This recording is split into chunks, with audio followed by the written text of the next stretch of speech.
Fish medicine అంటే ఏదో మత్స్యకారులకు వచ్చే వ్యాధులు తగ్గించే మందనో చేపలతో తయారు చేసిన మందనో అనుకుంటారు. అదే చేప మందు అని తేట తెలుగులో చెబితే వెంటనే ఉబ్బసు వ్యాధి నివారణ బత్తిన సోదరులు మృగశిర కార్తె అని టక్కున గుర్తొచ్చేస్తాయి.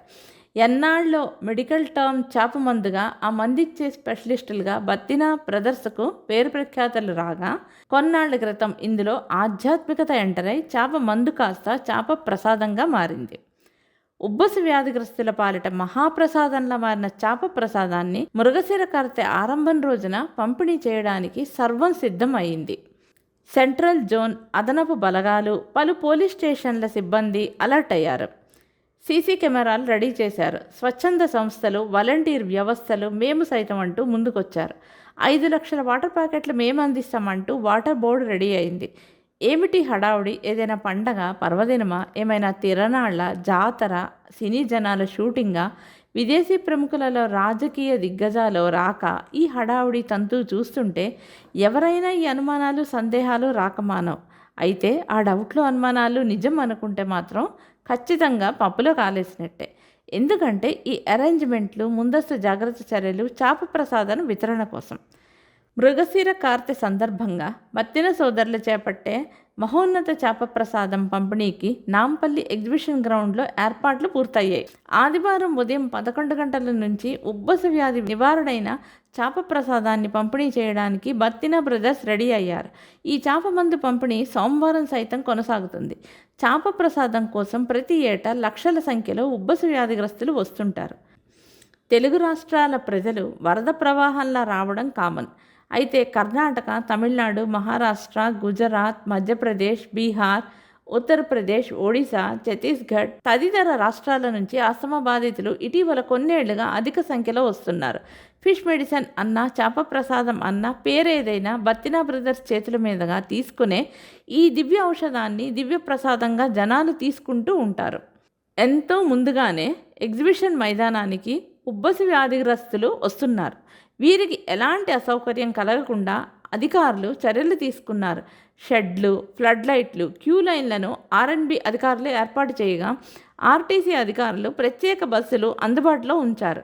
జీహెచ్ఎంసీ అధికారులు శానిటేషన్ పనులపై శ్రద్ధ పెట్టగా జలమండలి అధికారులు మంచినీటి సరఫరా ఏర్పాట్లలో తలమునకలై ఉన్నారు. చేప ప్రసాదం పంపిణీని దివంగత బత్తిన హరినాథ్ గౌడ్ కుమారుడు అమర్నాథ్ గౌడ్ సోదరుడు గౌరీశంకర్ పంపిణీ చేయనున్నారు. ఆస్తమా రోగగ్రస్తులతో పాటు వారికి సహాయకులుగా వచ్చేవారికి నిర్వాహకులు సకల సౌఖ్యాలు కల్పించారు. రోగులతో పాటు వారి సహాయకులకు పలు స్వచ్ఛంద సంస్థలు ఆహారం, నీటిని అందించేందుకు ఏర్పాటు చేశాయి. ఉదయం టిఫిన్, మధ్యాహ్నం భోజనం, రాత్రి భోజనం ఉచితంగా సరఫరా చేస్తున్నాయి. అన్ని శాఖల అధికారులతో పాటు అగ్నిమాపక సిబ్బంది అలర్ట్ అయ్యారు. ఏ అవాంఛనీయ ఘటన జరిగినా ఎదుర్కొనడానికి ఫైర్ ఉద్యోగులు రెడీగా ఉన్నారు. చేప ప్రసాదాన్ని 42 క్యూ లైన్ల ద్వారా పంపిణీ చేయనున్నారు. లక్షల సంఖ్యలో వచ్చే ఆస్తమా వ్యాధిగ్రస్తులకు చేప ప్రసాదం సరిపోయేలా అధికారులు చర్యలు తీసుకున్నారు. దివ్యాంగులు, వృద్ధులు, మహిళల కోసం ప్రత్యేక క్యూ లైన్లు, కౌంటర్లు అందుబాటులో ఉంచారు. వీఐపీ కౌంటర్లు సైతం ఏర్పాటు చేశారు. మత్స్యశాఖ అధికారులు ఇప్పటికే 150,000 కొరమీన చేప పిల్లలను సిద్ధం చేశారు. చేప ప్రసాదాన్ని శాకాహారులకు బెల్లంతో అందజేస్తున్నట్టు నిర్వాహకులు తెలిపారు. పసిపిల్లల నుంచి కురు వృద్ధుల వరకు ఎవరైనా చేప ప్రసాదం తీసుకోవచ్చని నిర్వాహకులు తెలిపారు. చేప ప్రసాదాన్ని పరగడుపున వేసుకోవడం మంచిదని, లేదంటే భోజనం తీసుకున్న 3 గంటల తర్వాత తీసుకోవాలని సూచించారు. చేప ప్రసాదం పంపిణీ కౌంటర్ల వద్ద రద్దీ తగ్గించడానికి నిర్వాహకులు, అధికారులు ప్రత్యేక చర్యలు తీసుకున్నారు. రోగులకు ఇచ్చే టోకెన్లపై సమయాన్ని ముద్రించారు. ప్రతి 2 గంటలకు ఒకసారి టోకెన్లపై టైమింగ్స్ మారుతుంటాయని అధికారులు తెలిపారు. టోకెన్లు అందుకున్న వారు వారికి కేటాయించిన సమయంలోనే క్యూ లైన్లలోకి రావాల్సి ఉంటుందన్నారు. ఇందుకు వ్యతిరేకంగా క్యూ లైన్లలోకి వచ్చేవారిని అనుమతించరని స్పష్టం చేశారు. టోకెన్ల పంపిణీ కార్యక్రమం ఇప్పటికే సజావుగా సాగుతోంది. ప్రసాదం పంపిణీ మొదలయ్యే సమయం వరకు ఈ టోకెన్ల పంపిణీ ఉంటుందని అధికారులు తెలిపారు. చేప ప్రసాద పంపిణీ ప్రారంభ కార్యక్రమం ఆదివారం ఉదయం 9 గంటలకు జరగనుంది. ఈ కార్యక్రమాన్ని స్పీకర్ గడ్డం ప్రసాద్ కుమార్, రాష్ట్ర మంత్రులు పొన్నం ప్రభాకర్, శ్రీధర్ బాబు, టీపీసీసీ అధ్యక్షుడు Mahesh Goud, fisheries corporation chairman మెట్టు సాయి తదితరులు ముఖ్య అతిథులుగా హాజరై ప్రారంభించనున్నారు.